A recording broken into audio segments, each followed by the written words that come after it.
بسم الله الرحمن الرحيم. نقل المؤلف رحمه الله تعالى فيما نقله من الأحاديث الواردة في الصبر حديث عائشة وحديث أنس بن مالك رضي الله عنه. أما حديث عائشة فإن النبي صلى الله عليه وسلم أخبر أن الطاعون رجز، يعني عذاب أرسله الله سبحانه وتعالى على من شاء من عباده. والطاعون قيل إنه وباء معين، وقيل إنه كل وباء عام يحل بالأرض فيصيب أهلها ويموت الناس منه، وسواء كان معينا أم كل وباء عام مثل الكوليرا وغيرها، فإن هذا الطاعون رجز، عذاب أرسله الله عز وجل، ولكنه رحمة للمؤمن إذا نزل بأرضه وبقي فيها صابرا محتسبا يعلم أنه لا يصيبه إلا ما كتب الله له، فإن الله تعالى يكتب له مثل أجر الشهيد.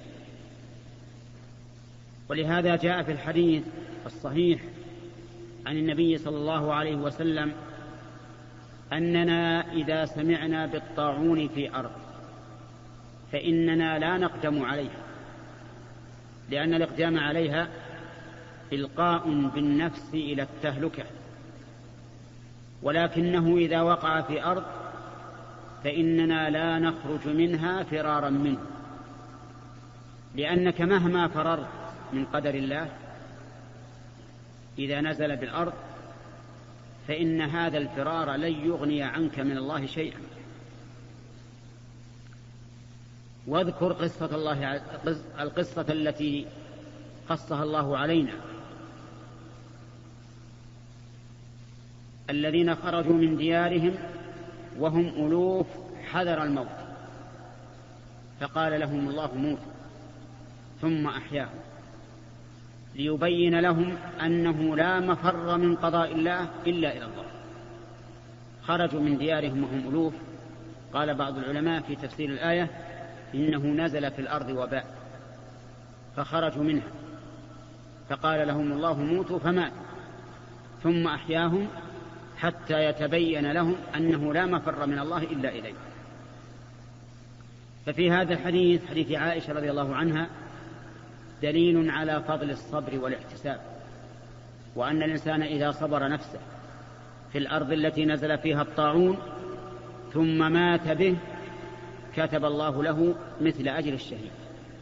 وذلك أن الإنسان إذا نزل الطاعون في أرضه فإن الحياة غالية عند الإنسان، سوف يهرب يخاف من الطاعون، فإذا صبر وبقي واحتسب الأجر وعلم أنه لن يصيبه إلا ما كتب الله له ثم مات به فإنه يكتب له مثل أجر الشهيد، وهذا من نعمة الله عز وجل.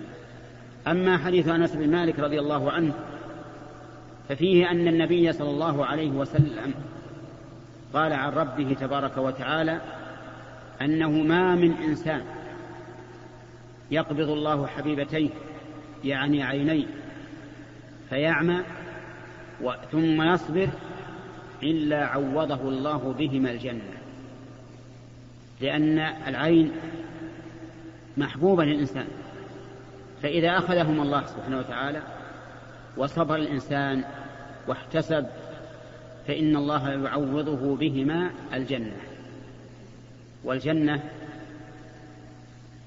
تساوي كل الدنيا، بل قد قال النبي صلى الله عليه وسلم لموضع سوط أحدكم في الجنة خير من الدنيا وما فيها. موضع السوط يعني مقدار متر في الجنة خير من الدنيا وما فيها، لأن ما في الآخرة باق لا يفنى ولا يزول، والدنيا كلها فانية زائلة. فلهذا كان هذه المسافة أو هذه المساحة القليلة من الجنة خير من الدنيا وما فيها.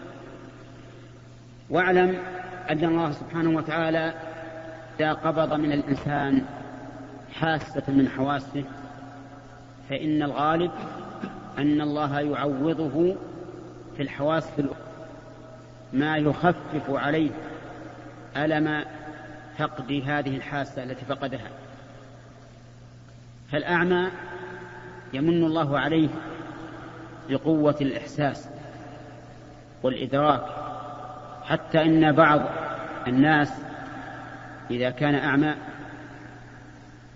تجده في السوق يمشي وكأنه مبصر، يحس بالمنعطفات في الأسواق، ويحس بالمنحدرات وبالمرتفعات، حتى إن بعضهم يتفق مع صاحب السيارة التي يسمونها التاكسي، يركب معه من أقصى البلد إلى بيته، وهو يقول لصاحب السيارة تياما تياسا حتى يوقفه عند بابه، وصاحب السيارة ما يدل البيت، لكن هذا يدل البيت وهو راكب. سبحان الله.